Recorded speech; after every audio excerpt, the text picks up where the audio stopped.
présence et je m'excuse pour le petit retard. Je serai votre animateur pour ces 30 prochaines minutes pour ce focus technique avec Aquasys. Est-ce qu'en régie, on est prêt? En régie, on est prêt. Bonjour tout le monde. Merci une nouvelle fois pour votre présence et de prendre le temps de passer ces 30 prochaines minutes avec nous.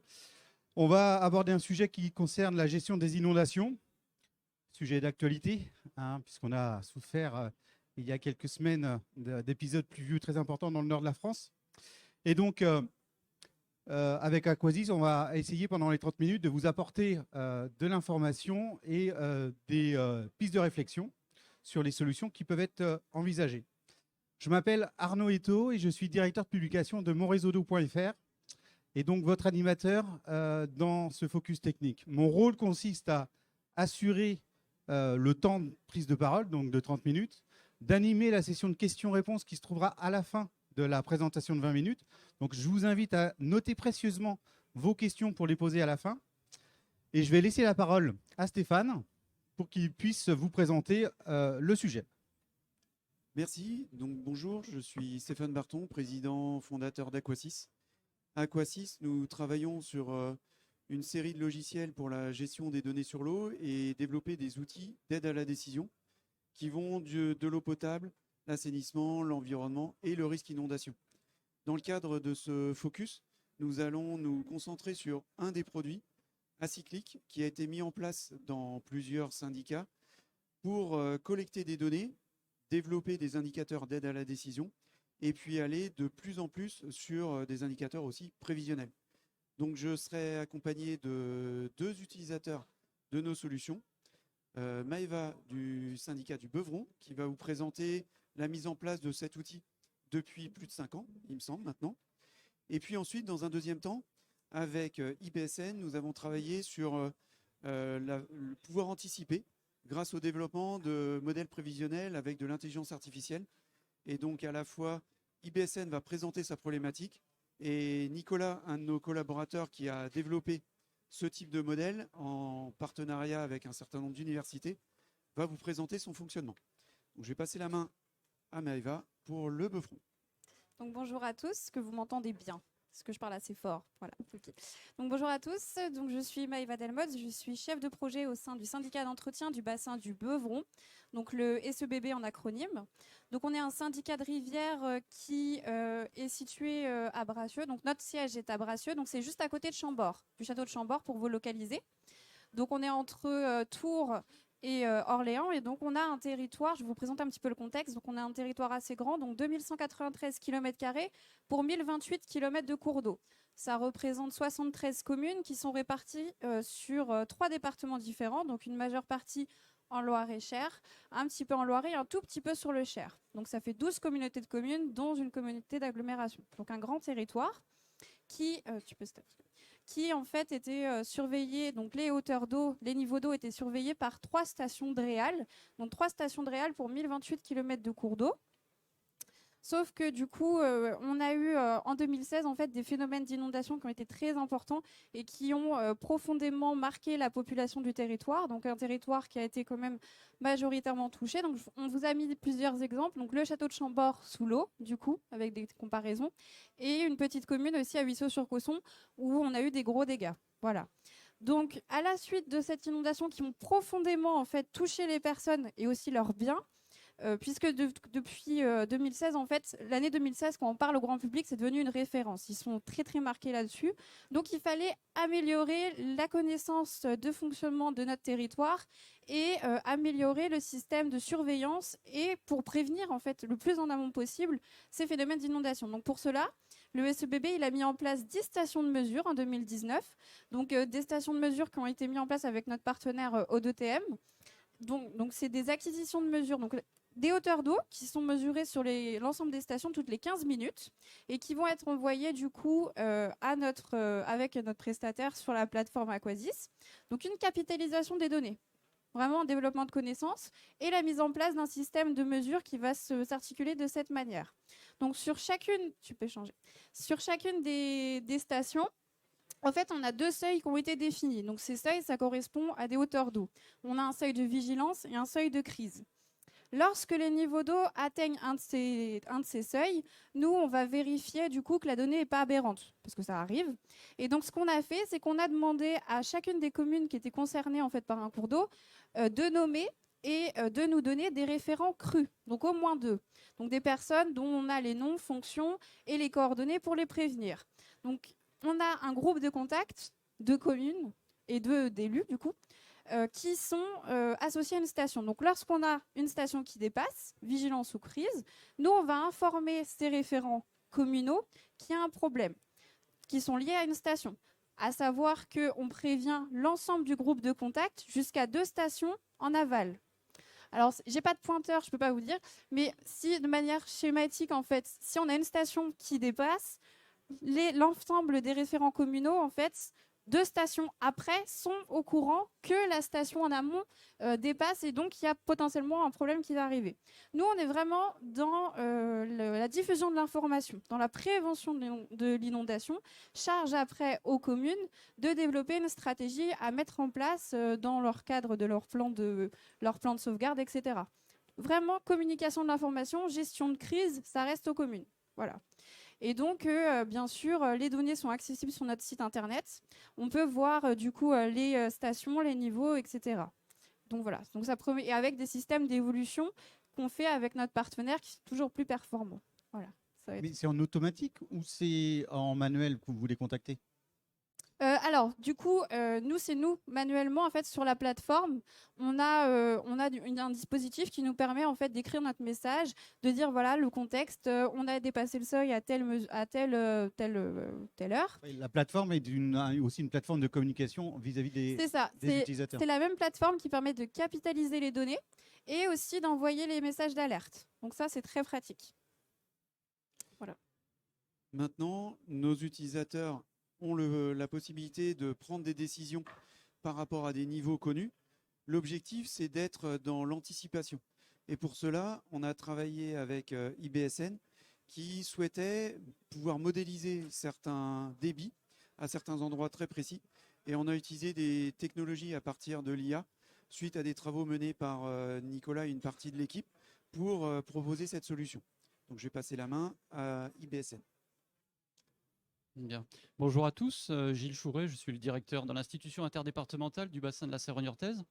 Je vais être très succinct quant à la présentation de l'établissement. C'est un établissement public territorial créé en 1987, comme vous le voyez, par 3 collectivités départementales, la Charente-Maritime, les Deux-Sèvres et la Vendée, et qui recouvre l'unité hydrographique, le bassin versant de la Sèvre niortaise, donc tout au sud-ouest du bassin de Loire-Bretagne, près de la baie de l'Aiguillon. Pour ceux qui connaissent, c'est un bassin de 3500 km². Donc, comme vous le voyez sur la diapositive, on a plusieurs champs de compétences. À l'origine, en 1987, un champ lié à la connaissance et que l'on poursuit évidemment depuis maintenant plus de 35 ans, avec à la fois des fonctions observatoires, dans le cadre notamment du schéma d'aménagement et de gestion des eaux de la Sèvre niortaise, dont nous sommes l'animateur, donc sur les aspects quantitatifs, les aspects qualitatifs, et aussi un certain nombre d'outils d'aide à la décision, avec des modélisations qui ont été réalisées sur les eaux de surface, les écoulements de surface et sur l'hydrogéologie souterraine également. On a d'autres missions qui concernent davantage la maîtrise d'ouvrages publics, de travaux, l'ingénierie financière aussi, bien sûr, par rapport à un patrimoine important d'ouvrages hydrauliques mobiles, en particulier dans la zone humide du Marais Poitevin, dont l'IBSN est devenu propriétaire et gestionnaire en 2014. C'était un patrimoine qui était propriété de l'État. Donc nous appliquons aujourd'hui les règles qui sont fixées dans l'État en tant qu'exploitant de ce domaine public.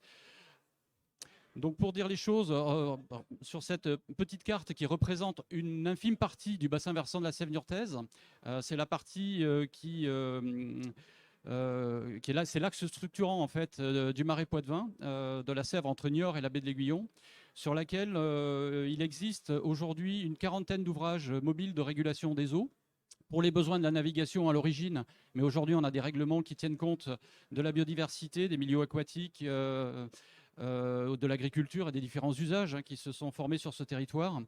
Donc ces règlements d'eau, nous les appliquons à l'aide d'une 50aine de stations limnimétriques raccordées à un poste central de supervision qui est à Niort, qui a été développé depuis 1992. Alors il y a eu plusieurs phases, plusieurs générations. Donc, ce qui nous permet de connaître en temps réel, effectivement, la situation hydrologique au droit de chacune des stations et de pouvoir contrôler à distance la gestion de ces ouvrages. Donc, le point important avec la société Aquasis, ça a été, après 30 années, on va dire, de gestion, d'exploitation et de bancarisation de données, de pouvoir disposer d'un outil prédictif, une modélisation prédictive par intelligence artificielle. Vous le voyez ici sur le carré bleu, à l'entrée même du système hydraulique.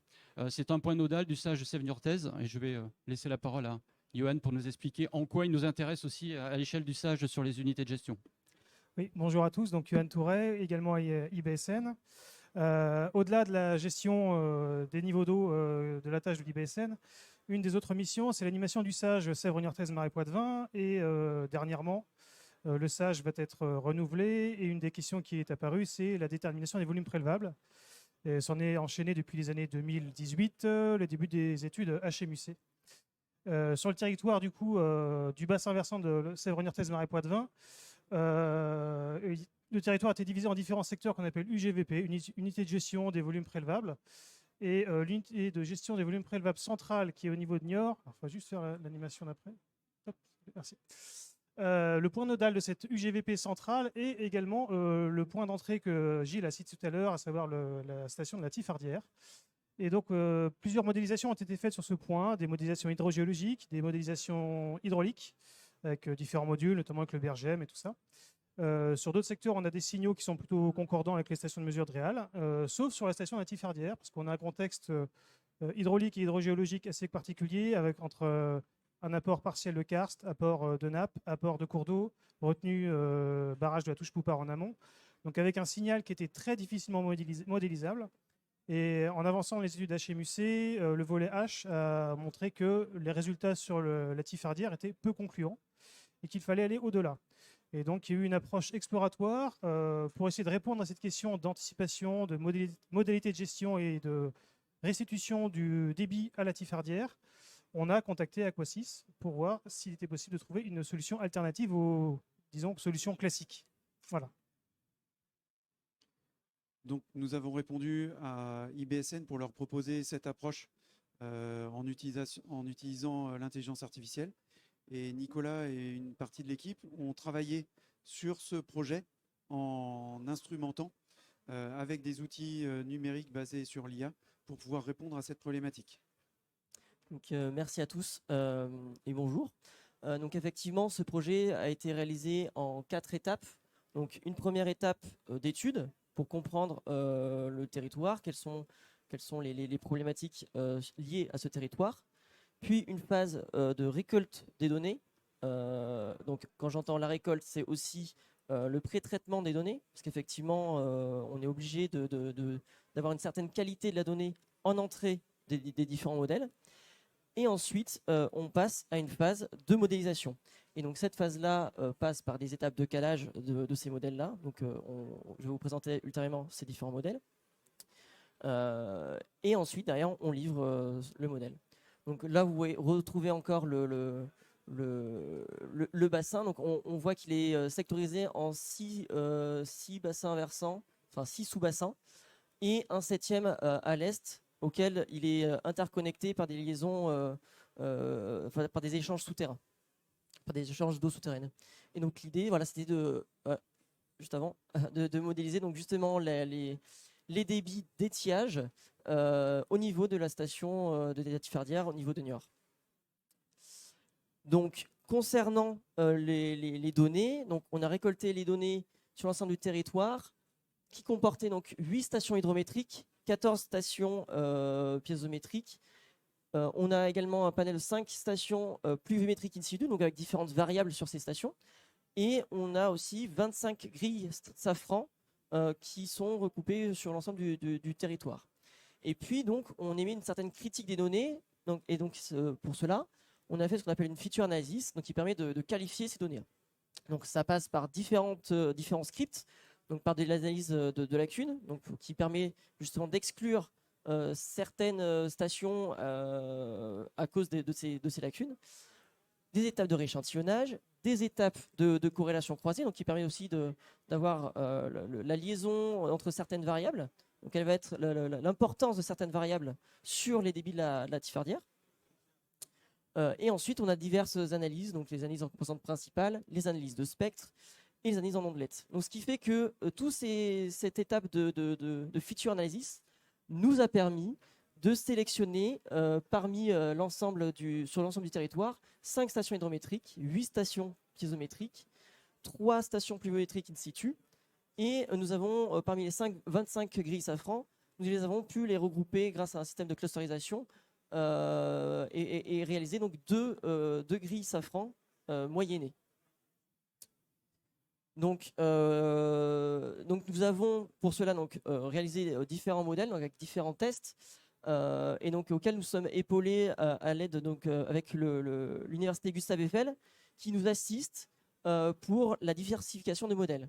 Donc, en effet, la solution apportée n'est pas seulement un modèle, mais plusieurs modèles en fonction des territoires, parce qu'effectivement, chaque territoire a sa propre particularité. Et donc, du coup, nous avons pu tester ces différents modèles sur le territoire. Donc, on retrouve en l'occurrence des modèles par réseau de neurones, donc des perceptrons multicouches par exemple, des modèles plus statistiques, donc du SVM ou du Keras, et des arbres décisionnels. Donc ça, on a ce panel-là, avec l'aide de l'université Gustave Eiffel. Donc notamment, on retrouve Eric Gaume, donc, qui est le directeur du laboratoire GERS, et Bob Saint-Fleur, qui nous assiste aussi dans ses travaux. Et en sortie de modélisation, donc nous avons donc des résultats expertisés, parce qu'effectivement, fournir une valeur sur un résultat de modélisation, ce n'est pas suffisant pour nous. Nous nous intéressons aussi sur les incertitudes que peuvent générer ces modèles-là. Et donc, c'est pour ça que nous avons une phase d'analyse de la qualité des modèles, donc avec des critères de performance qui attestent de la qualité des résultats de modélisation. Ensuite, nous avons donc les incertitudes qui sont générées par ces modèles-là. Et ensuite, nous valorisons donc ces résultats dans des indicateurs d'aide à la décision. Donc, comme vous pouvez le voir ici sur cette diapositive, donc nous avons ici deux modèles, deux résultats de modélisation ici, un à 3 jours à gauche, un à 7 jours. Donc ceux-ci, on les appelle modèles globaux, car ils ont été calés sur l'ensemble de l'historique des données. Et ainsi, comme vous pouvez le voir, vous avez en rouge la courbe observée, et en vert, vous avez donc justement l'ensemble des prévisions qui ont été réalisées. Donc on obtient donc un intervalle de prévision qui nous permet d'avoir une certaine incertitude sur les résultats. Et donc le résultat médian nous permet d'avoir des résultats de modélisation assez satisfaisants, même plutôt très bons. Si on regarde le Nash, donc qui est super à 0,9 à la fois pour le modèle à 3 jours et à 7 jours, donc ce qui est très très bon, et un critère de persistance autour de 0,6 qui est également très pertinent. En revanche, comme vous pouvez le constater, sur les courbes prévisionnelles en vert, on voit qu'il y a une certaine incertitude qui a été générée. C'est pour ça que nous avons travaillé aussi sur les modèles étiage. Donc, comme vous pouvez le voir ici, donc nous avons travaillé sur ces modèles étiage, et pour travailler là-dessus, nous avons calé ces modèles-là à partir de l'historique uniquement d'événements d'étiage. Ce qui nous a permis de cibler sur nos objectifs et du coup de restreindre l'incertitude qui a été proposée. Donc on voit ici effectivement que les incertitudes en vert sont beaucoup plus restreintes. Ce qui fait qu'on ne perd pas en qualité sur le modèle.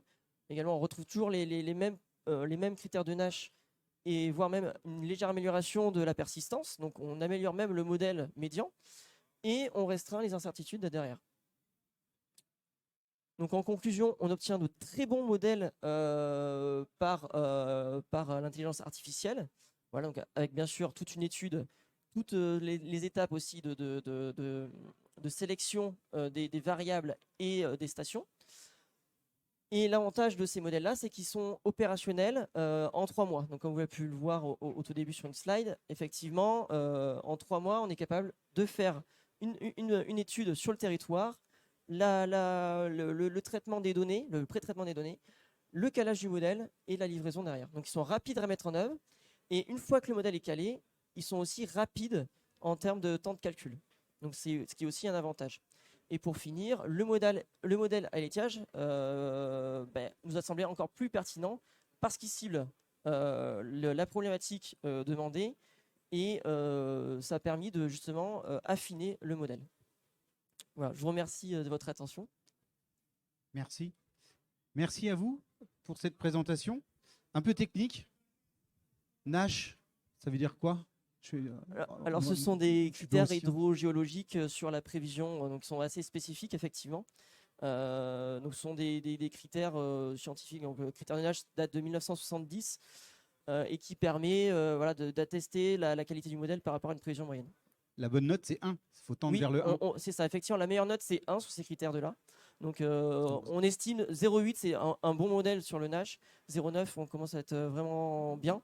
Donc là, on est plutôt très très bien. Voilà, on est plutôt très très bien. Après, la persistance, c'est un autre critère qui nous permet de voir la naïveté de notre modèle.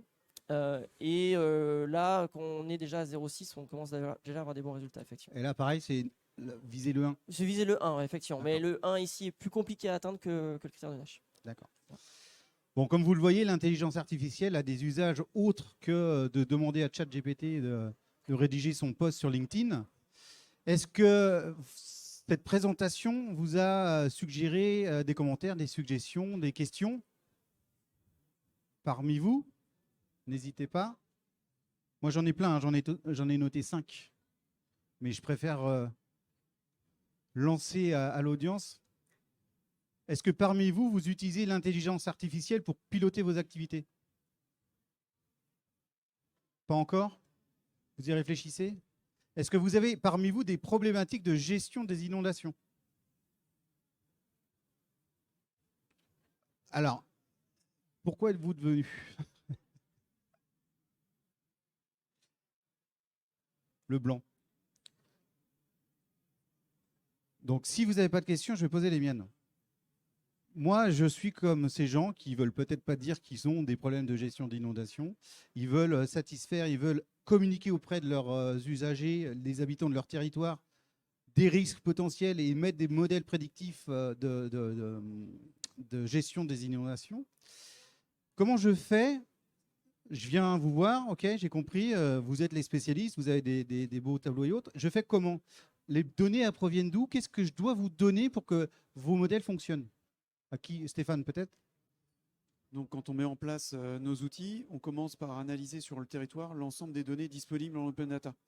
Maintenant, il y en a énormément. On a développé un moteur qui s'appelle AquaDB. Donc, vous allez sur aquadb.fr, vous tapez votre commune, votre département, et on va lister toutes les données open data qui sont disponibles en quantité, en qualité, connaître le contexte, etc.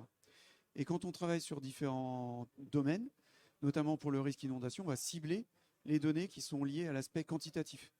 Donc les données de pluviométrie, eaux souterraines, eaux superficielles. On travaille ensuite avec le client pour lui présenter ces données. On les intègre automatiquement, ça dure quelques heures et vous avez déjà des tableaux de bord avec toutes les données open data de votre territoire. Et ensuite, on travaille avec le client pour intégrer ces données. Donc typiquement, les données qui ont été installées sur le Beuvron avec des stations de mesure en propre, on voit les protocoles, on les intègre. On voit avec IBSN comment on se connecte à leur SCADA et on récupère les données. Donc en quelques semaines ou jours, en fonction de l'organisation des projets, on va récupérer toutes ces données et on va voir déjà ce tableau de bord. Ensuite, avec ces données, on va caler les seuils de gestion, de vigilance, de crise, pour avertir les différents services. Et ces seuils vont être rentrés dans la plateforme et vont commencer à communiquer des alertes ou des informations. Et au fur et à mesure, on performe le système en rajoutant et en allant travailler après sur le prévisionnel avec justement tous les modèles prévisionnels et tous les systèmes de calcul qui sont maintenant en stock dans nos systèmes. Et on peut comme ça très rapidement mettre en place des prévisionnels complémentaires. Il faut compter combien de temps à peu près pour un territoire moyen comme le Beuvron? Ça a mis combien de temps pour implémenter le système? En fait, ça a été fait un petit peu tout en même temps. Il a fallu déjà installer les stations. Ensuite, Oui. il a fallu les paramétrer. Et après, sur le territoire, en fait, tout a été fait un petit peu à dire d'experts. C'est-à-dire que, du coup, c'était notamment notre technicien de rivière, donc qui n'est pas là, mais qui nous regarde, donc monsieur Dominique Béguin. Voilà, qui est là depuis 27 ans, qui a un gros recul et puis aussi une mobilisation beaucoup des élus, des gens. Quand on a une inondation, en fait, les personnes sont profondément touchées et du coup, On a aussi des critères, on a du visuel Ouais. sur les bâtiments qui ont été touchés. Donc on peut après voir et caler des niveaux en fonction des situations qui sont arrivées. Et en fait, les seuils, ils sont variables. On peut les ajuster en fonction des mesures. Et nous, sur le Beuvron, on les a pas ajustés parce que c'est un fonctionnement qui marche plutôt bien. Ouais. Mais après, voilà, c'est vraiment aussi à dire d'experts en fonction des caractéristiques locales.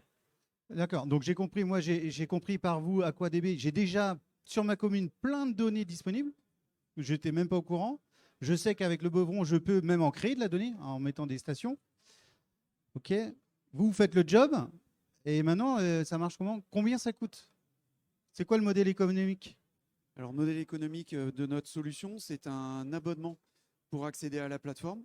Donc, cet abonnement permet à des utilisateurs de l'organisme d'accéder à l'ensemble des données, de valider les données, de communiquer avec ce système.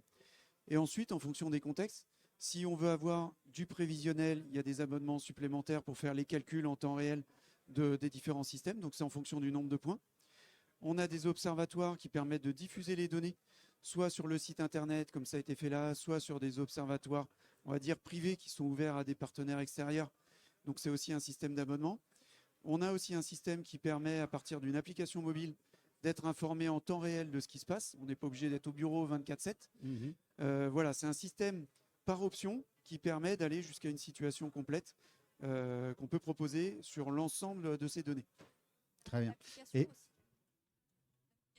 il y a également aussi une application sur mobile qui est assez pratique du coup quand on est sur le terrain, gestionnaire. ouais.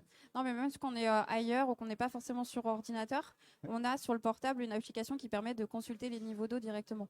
Alors vous qui êtes utilisateur, aujourd'hui, comment vous feriez sans Aquasys?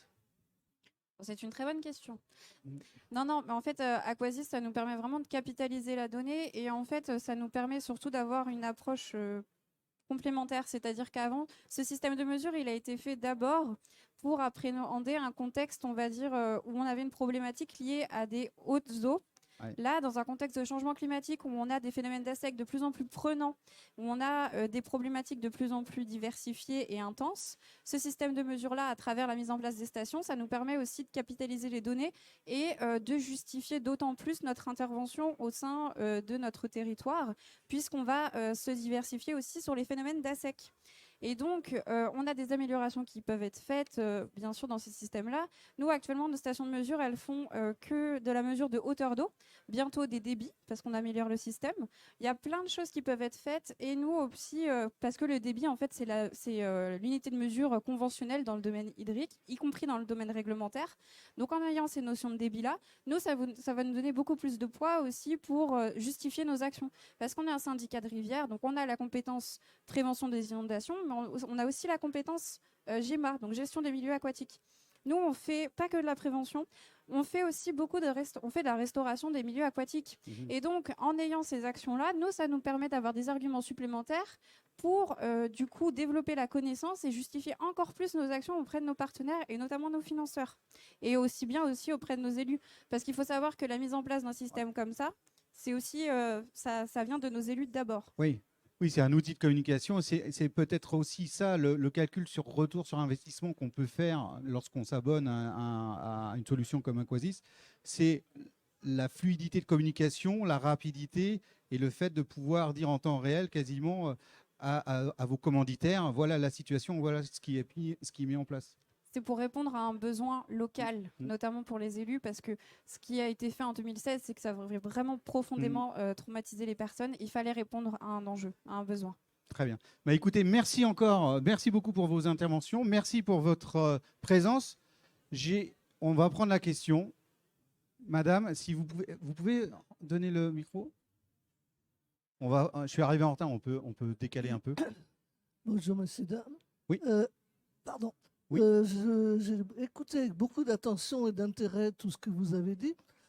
Pour moi, je vais peut-être être un peu provocatrice, mais pour moi, c'est un outil supplémentaire très précis qui permet de savoir, en fonction de ce qui est annoncé comme précipitation, dans combien de temps il va y avoir une inondation, la durée de cette inondation, et donc aux élus de prendre des mesures.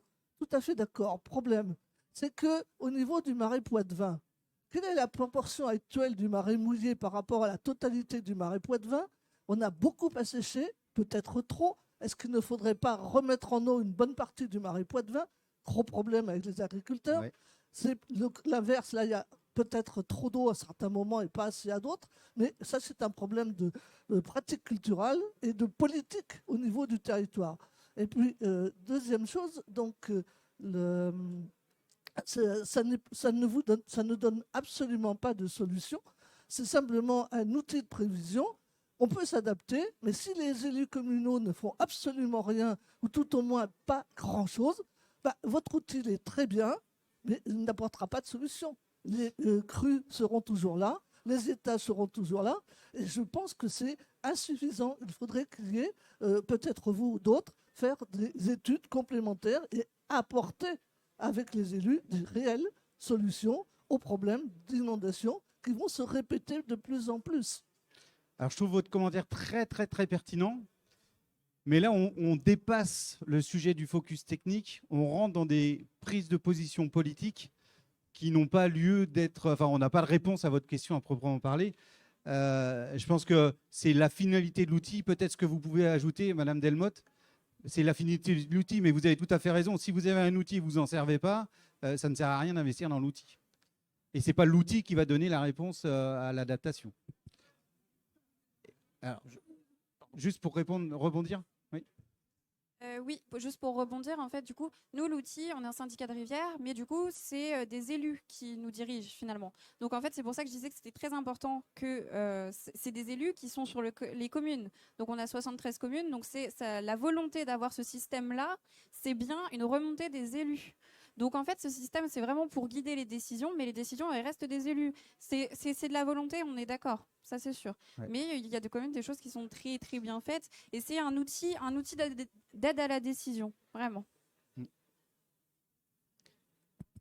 Oui, non, je ne vais pas paraphraser. Effectivement, les questions de Madame ouvrent un autre débat que le sujet technique de cet après-midi qui est lié à l'aménagement du territoire, à des décisions politiques, vous l'avez dit, mais aussi aux limites physiques et techniques, effectivement, liées à ce territoire qui se retrouve aujourd'hui et depuis déjà très longtemps sous le niveau des plus hautes mers. Donc, évidemment, là, on parle de modélisation, d'outils prédictifs. Ce n'est pas ce genre d'outil, effectivement, qui permettra de répondre à ces questions-là. Ce que je voulais rajouter, c'est qu'en termes d'utilisation, d'utilisateurs comme est l'IBSN, aujourd'hui, les systèmes de vigilance et de crise sont gérés par les services de l'État. Vous avez sans doute l'habitude de voir les codes couleurs jaune, rouge.